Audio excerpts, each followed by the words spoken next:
Hey everybody, welcome back to another video. I am back with my second video for my pastel rendering of a landscape. So just really quick, there's a few things that I definitely want to talk about. And what I want to talk about is just some of my materials as well as the process and how this video is going to work. As I was sitting here in my studio, I was just kind of like, what should I do would be what would be, get it together, Cherie, what would be the best thing that I can do for my students when it comes to the process. I truly feel like as young artists, because that my students are young artists, I truly feel like young artists tend to not have a process. And I was there before. I can tell my story.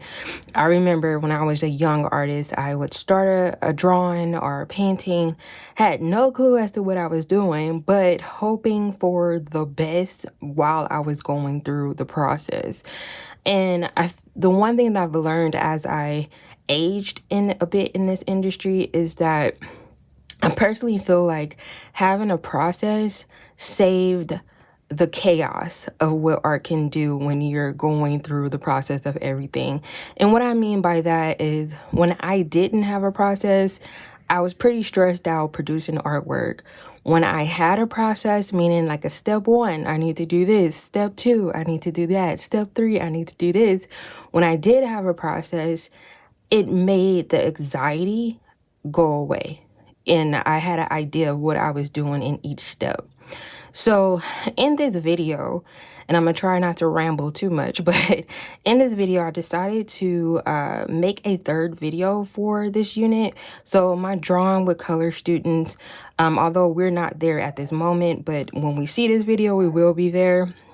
But this is pretty much a block-in for my reference for this landscape.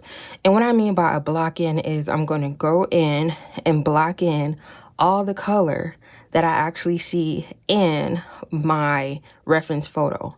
So I'm not going to get to an end product. It's just going to be a block-in of color. I'm going to come in with a third video where I come over, or at least go over everything with a last layer.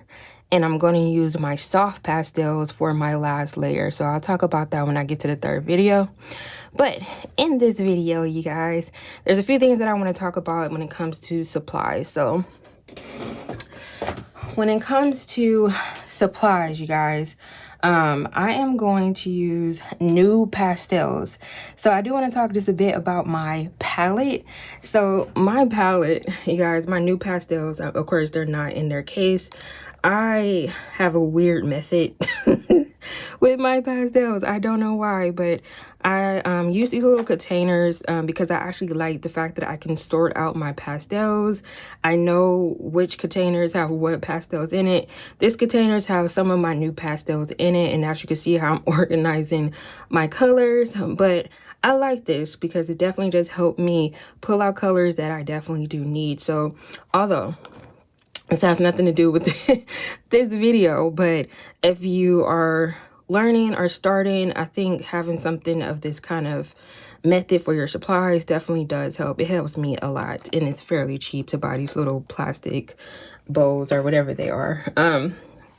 So I wanted to talk just a little bit about that. Another thing I wanted to talk about, I went through all of my my new pastels, and I picked out all the colors that I seen in my reference photo. So this is a little swatch. So because I'm using a reference photo, I'm able to swatch out the colors that I see, and I'm able to take this little swatch and match it to my actual photo reference. So this is how I'm choosing my colors. As an artist, you don't have to choose the colors that you see in your reference. Really just stick to values. And you can pretty much change up any color in any reference if you want to do that. My students do understand values and colors, so they know that they can definitely do that. In this video, I'm keeping it very simple, and I'm just getting all the colors that I see in my reference photo and having them set up near me. That way, when I do my block in, I don't have to worry about choosing colors. It's always done. It's been done prior to this video. Another thing I want to talk about, just some blending tools that I use early in. So I use Q-tips. So in my blocking stage for my painting, you'll see me pulling out a Q-tip to kind of blend things down. I like using the wide side of this Q-tip to blend out broad areas in my painting. And I like the little pointy tip of the Q-tip if I'm doing, more detailed kind of blending with a pointy tip, because it reminds me of a pencil. So I definitely do use this. Another thing I use is some, I think these are window installation and pipe installation foam. I think that's what these are. You definitely get them from Lowe's, Home Depot. I use this for blending my pastels. I love them. I actually got this technique from other YouTubers that does pastels, and they use these kind of materials to blend, and they work. So kudos to that. So that's enough about the materials that I'm using today, and also about the process. So once again, this is going to be a block in process. The next video you will see the finished product, but this is pretty much kind of a step 2 or a part 2 to this unit, which is a pastel unit for landscape. All right guys, so I'm going to get quiet, stop rambling. I'm already kind of 7 minutes in. So I'm going to get started with the blocking stage.